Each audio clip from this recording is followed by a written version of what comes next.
everybody, it's Missladypetal here again, and today I'm trying out the Artful Life set of 3 face stencils. You've got a full frontal face, you've got a side profile, and you've got a 3/4 profile. Now I just thought to myself, I'm using my small Dylusions journal, and I wanted to demonstrate how versatile these little stencils are in a small journal, and they're absolutely perfect for that kind of thing. And so I am giving them a go, and not only am I giving one, I'm giving 2. And you can see I've already had a trial run of the larger stencil underneath, but I didn't like the way the paint was taking to the Dylusions paper, so decided, don't like it.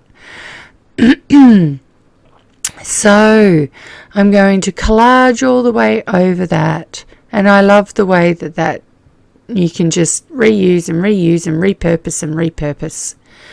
I got given this quite a long time ago, actually, in some Happy Mail by my friend Heidi in Maine, in the States. And I'm doing a few different things. I'm using a little bit of scrapbook paper, some tissue paper that I got in a box of Doc Martens that I bought, which is the little crosses, which I think is kind of interesting. I mean, you can't really read it on there, but, you know, that's the way it goes. And so I just decided that I would give this a go. I love finger painting at the moment. I just have this real thing for it. And my favourite photographer with the mouse photographs, and I can't even pronounce his name, but it's like Krazy or something like that, has another fabulous little mouse photo, and it's all in blues. And I said to him, it's the Mouse Kingdom.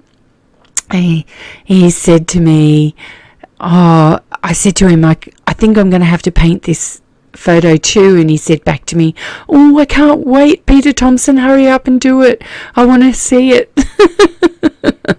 So that'll be an upcoming video soon, and that'll be another exploration into finger painting with a few extra things, because there's some different textures in the photo and I know exactly what I'm going to do with them. So I'm just using leftover colour palette from my beautiful Red Turban Girl that I just finished yesterday, and I've had most of the paints in this palette have been there for about 3 weeks, so this wet palette has worked incredibly well. I've got an extra little bit of white gesso in there, and I'd put a little bit of retarder in there in the middle part, but essentially all those paints had been left over, and some are a little bit dried out, but most of them aren't. So full marks to the wet palette idea. That's my small wet palette idea. I do have a really large one that I plan to use for much larger paintings and projects. So now I'm just using, see how they fit, those little stencils fit in the small Dylusions journal just fabulously.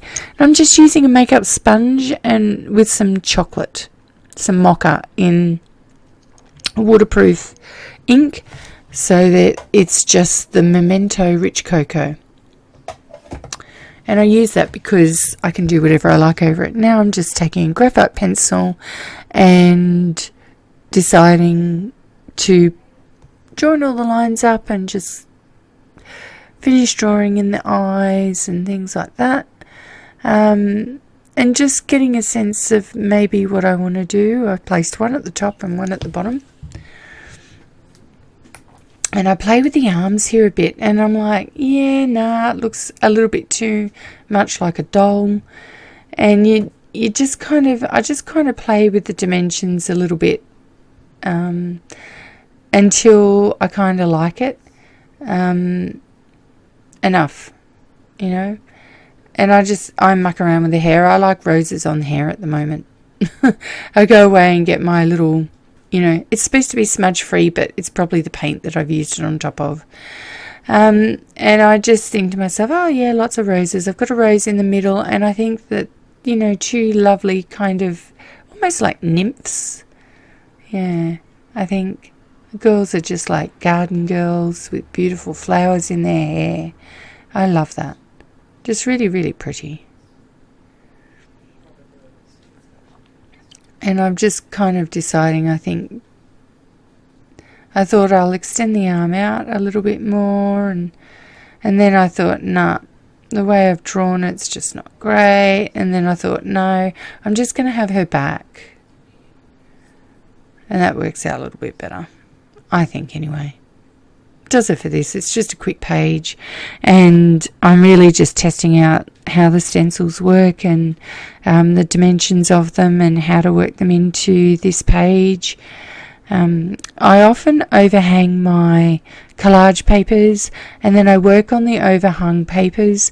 The reason for that is that I protect my pages underneath. So it's almost like having, when you have overhanging collage papers, it's almost like having your protective papers underneath, and I'm notoriously bad at not doing that.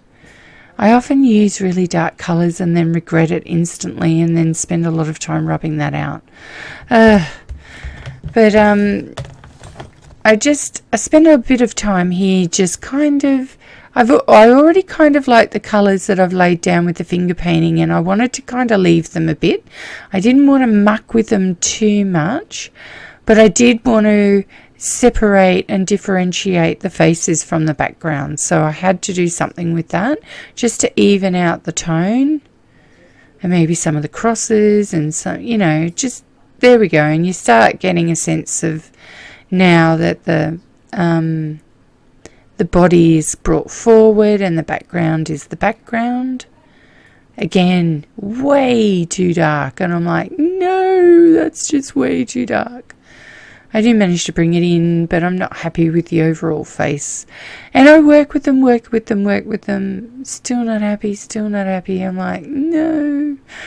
And you always go through an ugly stage with your faces. I find that my faces, some of them are really pretty quite from the beginning, but most of them are really, really ugly right up until I say, yep, I'm done. And I'm like, no, I don't like it. Right, okay, now I like it. I'm done. And that could be just because I'm impatient. This is the Dina Wakley brush, the smallest one that was really scrubby, and I often use it as a blending brush, although I got a couple of new blending brushes when I was on my weekend with Tam from Jane's shop, and they're Princeton blending brushes, and I can't speak highly enough of them, but I'm hoarding them at the moment for watercolour because they worked so beautifully with watercolour, and I'm a strong believer in you should not use your brushes for both. You should have a set for watercolour and a set for acrylics, otherwise the acrylics end up wrecking the watercolour brushes, and often watercolour brushes are very soft. Anyway, so yes, you can tell by the setting of the sun that it had taken a while for that to dry. I'd left it for a while, and I was just letting this do that. I really got jack of some of these lights in the end, but you can see this is late afternoon, and I go and change the lights a little bit. But I'm using my artist pastels now. So these are Schminker soft pastels, and they just immediately give that lovely kind of airbrush look to a face. I am using some of the pan pastel applicators, but I'm kind of using them a bit, not using them a bit. I use some when I've got delicate areas, I use them. When larger areas, I often use my finger, and it just depends. I use a combination of both. I use some of those darker sort of tonal colours, but I also used a lot of really baby pinks on these faces, so that gentle sort of grading of the face. And just determining cheeks.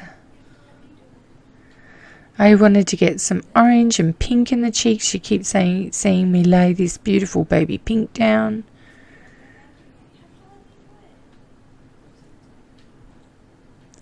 There we go. I closed my blind was just sitting a little bit oddly. So now the light's a lot better and a lot truer.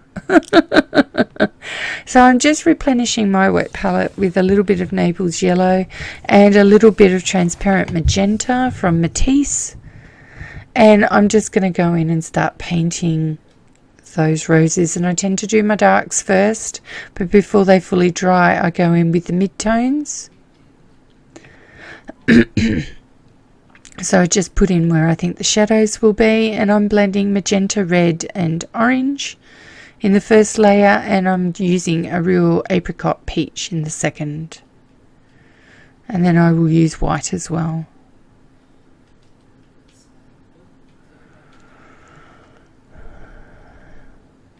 And these are just kind of peony roses. Just trying to get out the shadows just like I did with the first ones.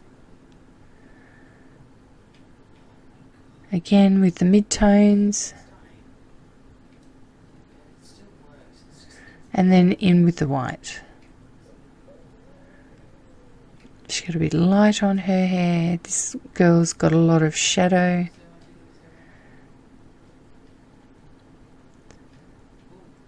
So I'm going to go in with a bit more white, I think. We'll see here. I just left it for a little while. Here we go.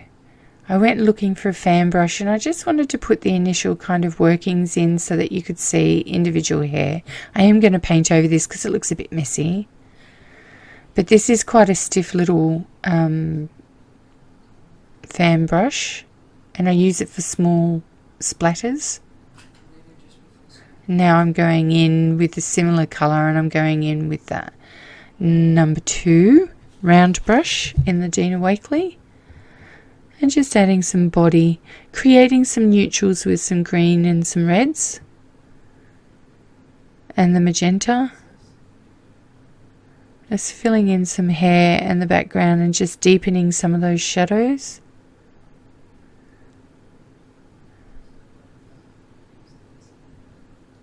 And I like these. I love really curly hair. I mean, I have red curly hair. So you often see me, that's my go-to thing because I know how to paint it. I'm less confident with straight hair, I must admit. And even with straight hair, I tend to put kinks with it. So I'm using a golden green gold here. And I'm also using a Jo Sonja green oxide. And they're quite different greens, but I like the shadows that they produce. And I wanted to keep them more yellow based. Now I'm just using some markers. I'm using a magenta and then the Tombow in the pale pink just to blend it. So it's like a blender pen really. And I just add in a little bit more of the shading just to deepen some of those shadows. And now I'm just using a watercolour marker, a koi, just in the grey, just to put in a little bit of shadows. Some fine, very fine lines with a roller ball just to determine the pupils, and of course I deepen some of those pupils. What a mess. And the girls aren't looking absolutely perfect at this point. I'm just using a little bit of stick charcoal, compressed charcoal there. And I've decided not to paint any clothes on the girl that you can see her back. I kind of am liking just that kind of earthy, nudie look where you can't see anything really. Got to be careful when you use water on top of pastels. So that's why I'm blotting a little bit.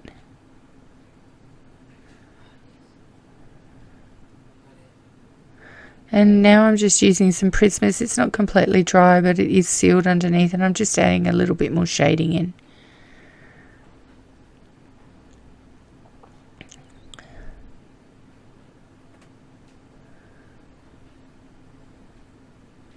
Just lightly. And I'm going to get a blender pen. Yep, blender stump out it. Just to blend some of that in. It blends better. Prismas blend better over acrylic. So just starting to get some kind of three-dimensional appearances now and shadows. So just really gentle shadows.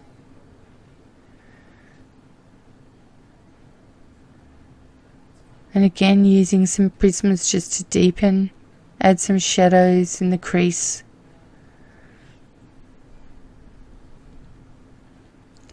And then I'm using a deep kind of raspberry, purpley, reddy colour. And you can tell that the paint's not even fully dry, but I'm just going in and scribbling around them just to define them a little bit more. I really like that scribbly look.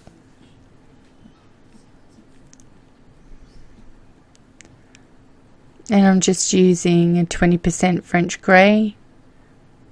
Sometimes I use that over white because I don't want it to really look white. And I'm using really light peach just to add in that slight apricot tone.